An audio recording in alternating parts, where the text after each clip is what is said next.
Olá, Tiago, seja bem-vindo ao In Music em Casa. Eu gostava de nos contasses o teu início na música. Olá, Miquel, bom dia. O meu início na música. Ah, eu comecei desde pequenino a gostar de música, porque o meu pai tocava numa banda lá na aldeia onde ele nasceu, e eu seguia muito a banda, portanto, onde ele tocava, nós íamos atrás, nas procissões e assim. E depois, ainda no infantário, houve a possibilidade de termos aulas de música, cantar, acho que já tivemos alguma formação musical. E depois eu ingressei numa escola de música aqui em Vila Nova de Gaia. Inicialmente ainda só com piano e a cantar. E mais tarde passei para o Conservatório de Gaia, com 8, 9 anos, ainda com piano, primeiro instrumento. E aí já gostava muito de instrumentos de sopro, flauta de bisel e assim. E foi aos 11 anos que pronto, comecei no oboé, em Gaia, com o professor Saúl. E qual foi a razão do oboé?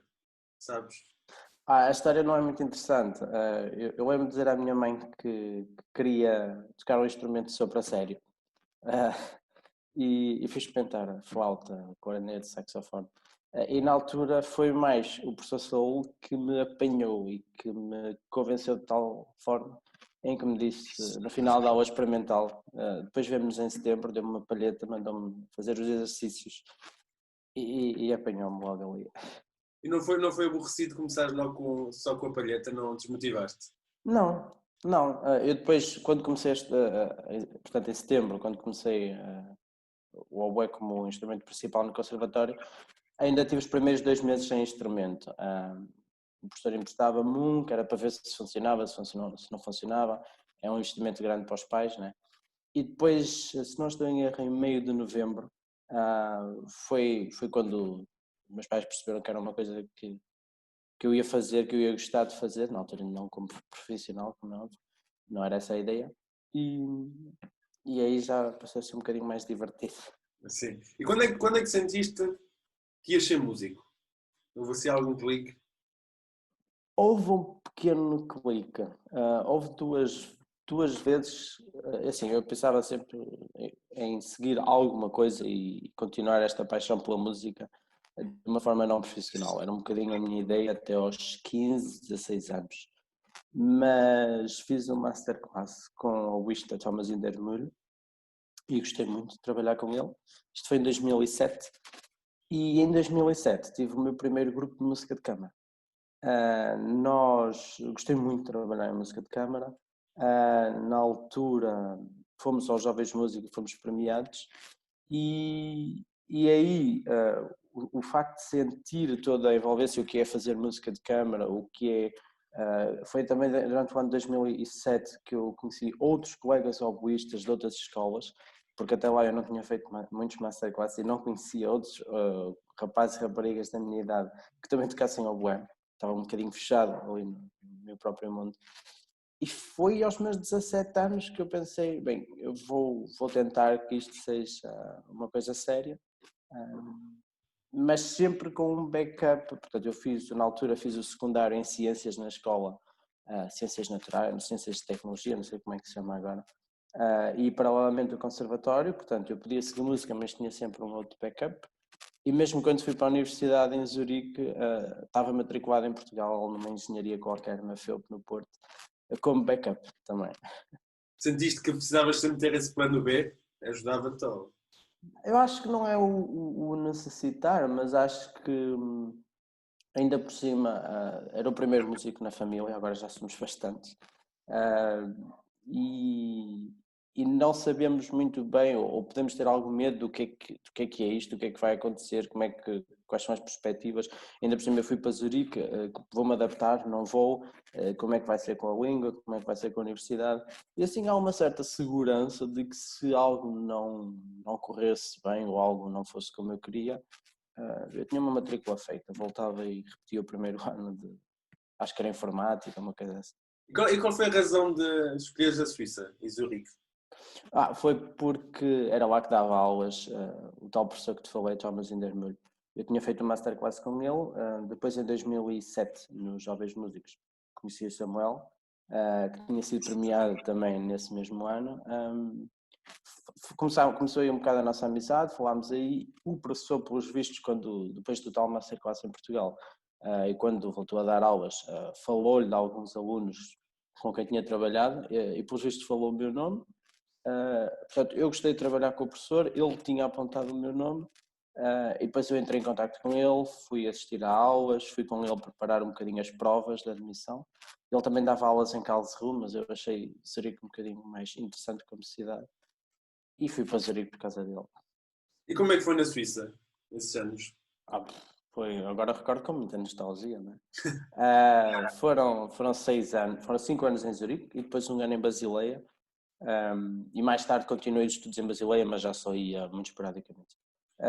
Na Suíça foram 6 anos muito intensos, a viver música de uma forma muito intensa, numa universidade que dá tudo aos seus alunos, onde fiz de tudo, fiz de música contemporânea, música moderna, direção de orquestra, tive a possibilidade de estudar composição. Uma cidade onde a oferta cultural foi durante estes 6 anos tão grande, ou seja, eu sem ter de sair de Zurique assisti a Flamenca, Berlim, Viena, Chicago, New York, London Symphony, semanalmente assistir concertos de topo que às vezes até nos chateávamos, já não queríamos ir ao concerto porque havia um jogo de futebol ou qualquer coisa.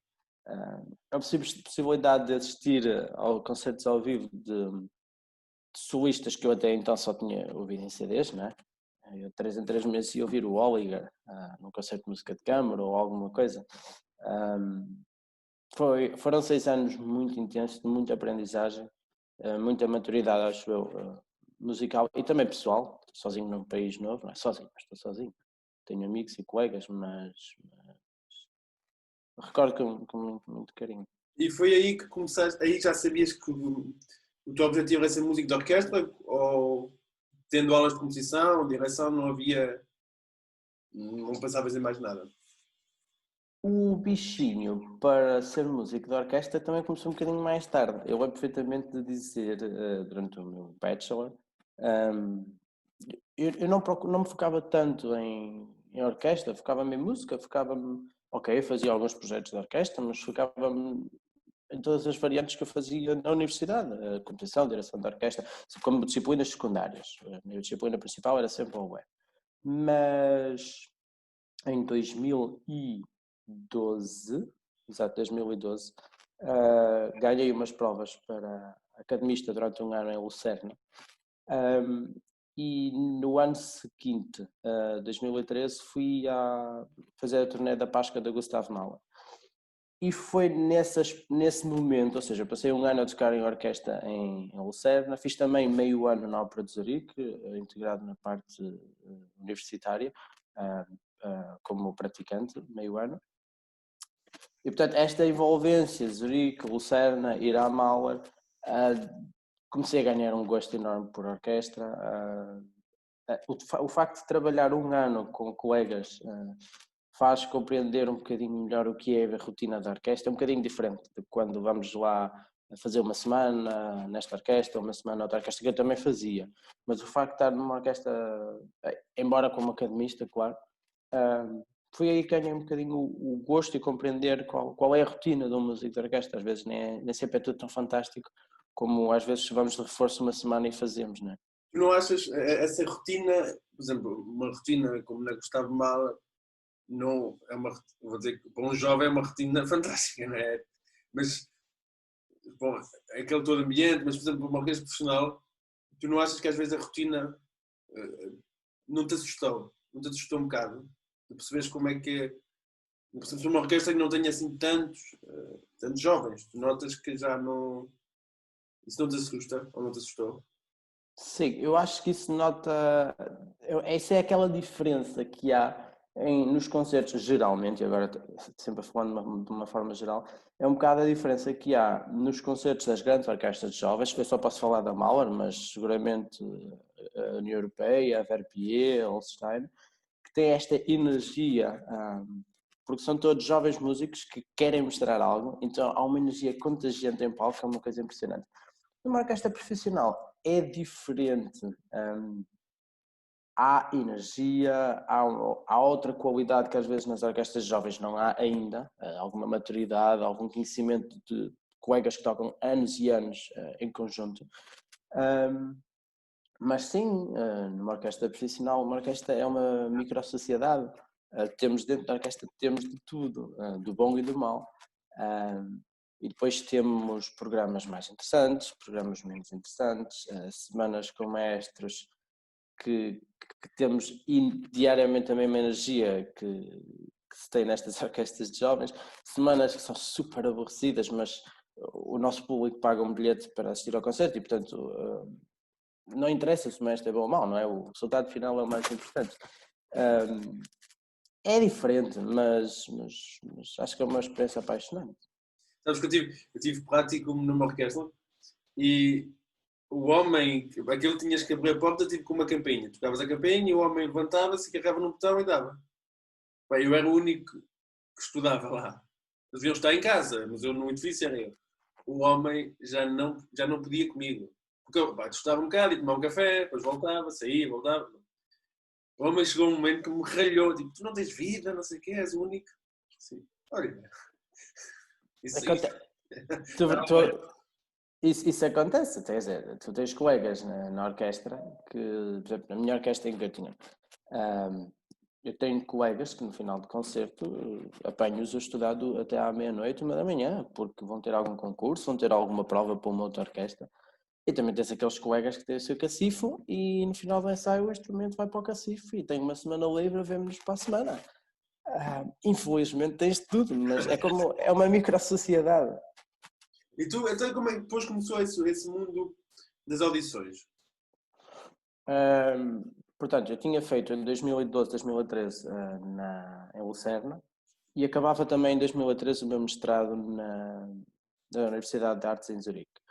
Eu fui para Basileia, depois com Emmanuel Abuel, que foi solista da London Symphony, e eu disse-lhe nas provas de entrada eu queria estudar com ele para ganhar um lugar da orquestra. Era o meu desejo, era aquilo que eu pretendia com ele. E basicamente eu fiz todas as provas durante meio ano. Todas as provas assim grandes que haviam grandes, e às vezes não muito grandes, que havia aqui na zona central europeia. Aliás, ele próprio chamava-me turista de provas da orquestra. Foram assim 3, 4 meses intensivos, não mais, 5 meses intensivos, a rodar programa. Algumas funcionava e ia quase à final, outras fui à final e perdi, outras não passava da primeira ronda, ou porque correu mal, ou porque a minha maneira de tocar não se encaixava naquilo que eles queriam. E depois em março de 2014 funcionou em Göttingen e desde então estou lá. E como é que se passa esse lado, a parte mental? Porque é preciso um estofo gigantesco para, durante 5 meses, levar chapadas, outras não, mas quase. Sabemos bem que são mais chapadas que... É o que eu digo, provas de orquestra só precisas de ganhar uma, não é? 2 se quiseres. Foram meses, mas há colegas que são anos, não é? Tenho colegas, por exemplo, na Tonhalle de Zurique, que é um lugar de topo e ganharam-nos aos 36 anos. E desde que estudaram dos 20 aos 36 andaram a fazer provas de orquestra. E hoje em dia tem um lugar de topo. Qual a estratégia e isso tudo? Eu acho que é muito pessoal. Eu tenho muitas vezes essa conversa com alguns colegas em Göttingen e assim, e cada um tem um bocado a sua maneira de ver e a sua estratégia pessoal. Comigo funcionou muito o trabalhar intensamente e confiar 100% no meu professor, o Emmanuel Abuel, e mesmo quando as coisas corriam bem e eu tinha chegado a uma final, mas não tinha ganho por algum motivo, ou aquelas em que eu até achava que tinha feito uma excelente primeira ronda e não tinha passado, procurei sempre um feedback para saber o que é que de uma forma geral era criticado, o que é que o grupo de oboés daquela orquestra, o que é que não tinha encaixado. Uma coisa é que também se me correr mal não vale a pena receber feedbacks, não é? E tentar sempre apresentar ao meu professor o feedback, no fundo o feedback de outros oboístas, que pelos vistos não lhes gostou muito, e confiar sempre no meu professor e tive muita sorte com quem encontrei em Basileia, porque foi de facto o professor perfeito para mim. Pode não ser perfeito para outros, mas comigo foi o professor perfeito. E antes de Göttingen tive em 3 finais seguidas, por exemplo. Mas também conheço colegas que estão durante 2 anos sem passar uma ronda e de repente numa grande orquestra ganham um lugar. Quer dizer, não há regra. Há colegas que não gostam, por exemplo, disto de saber feedbacks. E respeito isso. Tenho colegas que dizem não me interessa saber o feedback, eu tenho de sentir-me bem comigo mesmo e portanto na próxima prova vai correr melhor, vou poder estar a outro nível. Há que respeitar. Comigo funcionou bem aquela estratégia. Custa tu fazeres uma deslocação enorme, perder tempo, perder dinheiro, investir muito do teu estudo para chegarem lá e dizerem a tua forma de tocar aqui não encaixa porque tu fazes um fraseio assim, ou tens uma concepção de som que não se vai encaixar nesta orquestra. Custa ir depois embora para casa assim, não é? Ou custa fazeres isso tudo a preparação e chegares lá, tiveste uma noite em branco, estás nervoso, aconteceu alguma coisa e tocas super mal. Isso acho que custa ainda mais, não é? Achas que há um momento para dizer chega? Ou seja, aquelas pessoas. Uma pessoa também me dizia, há pessoas que fazem 52 audições, 55 e depois é que ganham uma. Claro. Eu dizia muitas vezes, essas pessoas são um exemplo, ir lá 50 vezes e 50 vezes levas não, há uma coisa que está a dizer, não estou a fazer bem. E ele dizia, não, porque ele dizia muito que hoje em dia, mesmo na Alemanha, as pessoas que fazem audições para as boas orquestras são mesmo as pessoas que fazem para as menos boas. Como não há tanto espaço, vão todos a todas. Então é uma questão, se ganhas uma orquestra A ou uma orquestra C, é com o acaso, é quase o acaso do momento e se corre um bocado. Mas não achas que há um momento de depende de cada um e do que faz em casa? E isto que falaste, às vezes das orquestras A, orquestras C, isto às vezes também é esta nomenclatura que na Alemanha as orquestras têm, A, B, C, às vezes também é errado. Porque às vezes nós pensamos, não, eu vou fazer provas para uma orquestra A, mas eu conheço orquestras B que tocam melhor que orquestras A. Sim. Mas às vezes nós, enquanto jovens músicos ou enquanto estudantes, temos um bocado esta ideia, Eu via mas... muito assim, esta C. eu tenho colegas que dizem, eu só faço, ou professores que dizem, os meus alunos só fazem para orquestras A. Eu pergunto, mas se for para aquela B? Isso é outro assunto. Eu não te sei dizer, eu respeito muito quem faz 50 provas e chega aos 35 anos e está a fazer provas e continua a lutar. E eu tenho colegas que conheço assim, que sei que andam a fazer provas, já nem pergunto como é que foi, porque sei que andam nessa andança e de repente vejo, ganham um lugar numa super orquestra. É tirar o chapéu.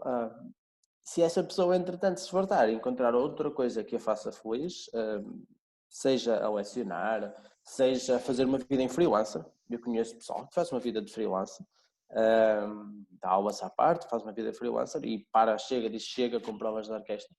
Eu também acho bem. Não sei, felizmente não passei por essa situação, ganhei o lugar relativamente cedo, tinha 24 anos, mas é como te digo, tenho colegas em Göttingen que têm, por exemplo, contratos só temporários, porque vão substituir alguém, e é uma andança, estar na orquestra a tocar connosco, e ao mesmo tempo fazer provas, preparar provas, pensar em provas, enviar candidaturas. Não é fácil. Ganhaste a audição quantos anos depois de Lucerna, da Gustavo Mahler? 2 anos, no ano a seguir à Mahler. Eu tinha feito a Mahler na Páscoa 2013 e ganhei Göttingen na Páscoa março de 2014. Sim, foi rápido então. Foi, tive sorte. E que projetos é que tens agora em mente? Olha, agora tenho o grande projeto da minha vida que fui pai. Pois isso é. E tenho uma licença da minha orquestra e, portanto, estou por Portugal nos próximos anos. Projetos. Vou estar aqui a colaborar com algumas orquestras em Portugal. Estou a acabar o meu doutoramento em Aveiro. Gostava de poder desenvolver algum ou outro agrupamento de música de câmara e tocar regularmente música de câmara, que é aquilo que eu senti falta em Göttingen. Porque em Zurique fazia muita música de câmara. Trio de oboé e trio de cordas, oboé e quarteto de cordas. E em Göttingen havia 4 concertos por ano de música de câmara. E eu, por acaso, tive a sorte de quase todos os anos era selecionado, o projeto que eu mandava era selecionado. E, portanto, todos os anos fazia um concerto. Neste caso, 2 concertos. Mas é algo que eu sentia falta e gostava agora em Portugal de poder fazer um bocadinho de música de câmara. Tu nunca caíste, nunca tiveste receio de cair na rotina lá na orquestra? Ou nunca se caíste na rotina um bocadinho?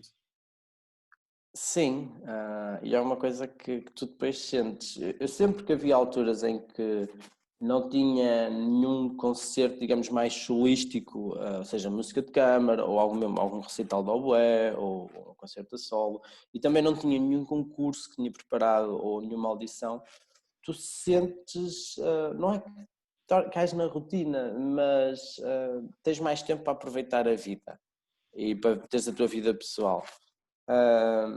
E eu trabalho bem, um bocado às vezes sob pressão e gosto, assim, queixamos às vezes quando temos muito trabalho, mas eu gosto de ter muito trabalho, é bom sinal, não é? Eu acho que todos somos todos assim, quando não temos nada, queixamos-nos que não temos, quando temos muito, queixamos-nos que temos muito. E portanto, eu sentia muito bem quando estava a fazer uma semana com um programa aliciante em orquestra, ao mesmo tempo a preparar algum concurso que ia fazer, alguma prova que tinha em mente, algum recital. E isto faz com que não caias na rotina, quer dizer, é uma rotina, mas uma rotina positiva. Nas alturas final de temporada, onde já não havia nada destas coisas, um verão que se calhar ia ser um verão tranquilo, também não ia ter muitos recitais, relaxas um bocado, mas também temos de gerir a nossa temporada, é como jogadores de futebol. Mas Normal. achas também que com o tempo é mais fácil voltares ao nível, ou seja, muito mais rápido, não é? Sim, e o facto de às vezes relaxar um bocadinho não tem necessariamente de dizer que baixamos o nosso nível, não é?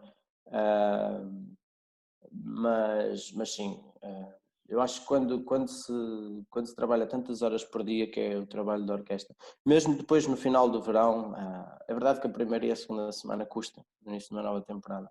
Então quando olhas para às vezes para o programa e na primeira semana vem-te uma sinfonia de Brahms ou algo assim, uh, mas rapidamente, pelo menos foi o meu caso, rapidamente recuperas onde estavas. Se calhar nas primeiras 2 semanas tens aquela resistência ainda, os ensaios de 5 horas tornam-se muito grandes, mas rapidamente recuperas onde estavas. Eu vi também recentemente, tu estás a lançar CD, ou um projeto? É um projeto, sim, é um projeto que está a ser dirigido pelo Alberto Bastos, o irmão de Samuel, que consiste num CD de obras para oboé solísticas, portanto, oboé solo, temos uma para oboé de amor e piano, e um quarteto de oboé e trio de cordas. Obras que foram escritas para o Samuel, ou obras que foram em tempos triadas pelo Samuel. E portanto, ainda estamos em fase de gravação. Conseguimos recuperar 2 gravações onde o Samuel tocou. Portanto, uma delas é a gravação que os direitos foram cedidos pela Antena 2, da obra Opalescência, que foi a obra dos Jovens Músicos de 2017.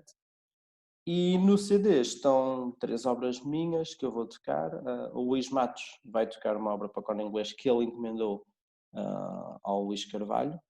E depois eu irei tocar ainda a obra de Oboé de Amor e Piano do Luís Carvalho, 3 peças de homenagem, o Quarteto do Sérgio Azevedo, a obra Pássaro para Oboé Solo do José Fernando Silva, e penso que não me estou a esquecer de nenhum. E quando é que já sabem quando é que sai? Ou... Nós queremos terminar as gravações e as edições agora julho, e eu gostava que pudesse sair em setembro, também para fazermos assim algum lançamento logo no início do ano letivo, nas escolas e assim, mas isso já não depende de nós. Pois já. E sabes, vai haver algum concerto depois? Ainda não está programado, porque é como te digo, o CD ainda não está pronto. Fizemos algumas gravações, falta edição, falta bastante coisa, falta gravar inclusive uma obra completa. Mas certamente que será programado isto. Quem está à frente do projeto, como te digo, é o Alberto Bastos, e certamente que ele tem algumas coisas já programadas, contactos já feitos, de certeza. E que conselhos tens para os jovens músicos? Isso é difícil. Eu acho que, acima de tudo, o principal é que se enamorem, que se apaixonem pelo próprio instrumento, pela música. Que ouçam muito a música, para os jovens oboístas, que ouçam muito oboé, que ouçam canto, que ouçam clarinete, que ouçam flauta, que ouçam obras orquestrais, que ouçam cordas. Porque aquilo que eu mais gosto de fazer quando estudo oboé são aqueles dias em que eu pego no instrumento e até vou para a sala de ensaio, por exemplo, e não levo nenhuma partitura, não levo nada para estudar, não levo nenhum livro de exercícios. Simplesmente vou-me reapaixonar pelo oboé, inventar melodias, apaixonar-me pelo som do instrumento, procurar cores no instrumento, sentir que há uma ligação entre o instrumento e nós, tentar que o instrumento seja a nossa forma de expressão. Nós agora estamos aqui, eu e tu, a falar, utilizamos a voz, não é? Mas que o instrumento seja a nossa forma de expressão quando temos o nosso público. Para isso, sim, há muitos métodos, há trabalho, há exercícios que os nossos professores nos vão dando ao longo do tempo, mas eu acho que o criar esta paixão pelo instrumento, de procurar as diversidades que o nosso instrumento, neste caso com o oboé, nos dá, as cores que são possíveis no oboé, conhecer diferentes abordagens ao oboé, oboístas que têm uma escola, eu não quero falar aqui na escola alemã nem na escola francesa, mas em tempos houve estes dois opostos, conhecer diferentes abordagens, oboístas que tocam de uma maneira, que tocam de outra, sem ser necessariamente com um olhar e um ouvido crítico, ouvir, compreender, aceitar. Eu acho que é essencial e muitas vezes é deixado para segundo plano. Fala-se muito de estudar, fala-se muito das horas de estudo, fala-se muito de fazer palhetas, de como é que as palhetas devem ser, mas muitas vezes eu pergunto-me, tu tens na tua cabeça, sabes aquilo que queres fazer? Sabes qual é o som que queres produzir? Sabes qual é o fraseio que queres fazer quando fazes uma simples melodia com um arpejo de dó maior? Sabes como é que é o legato que queres fazer? Falámos de como fazer mais o legato, mas como é que é a passagem de uma nota para a outra? Há na nossa cabeça alguma base, alguma noção disso? Eu acho que estas coisas eu gosto muito de fazer sem partituras, sem obras, sem estudos, sem nada. Tocar para mim mesmo, e isto faz-me sentir mais próximo do instrumento. Acho que o melhor conselho não podias dar. Olha, Tiago, quero-te agradecer por teres aceito o convite. Teres aceito não só este convite, mas como live, como aquecimento. Obrigado. Olha, obrigado, a sério. Um abraço.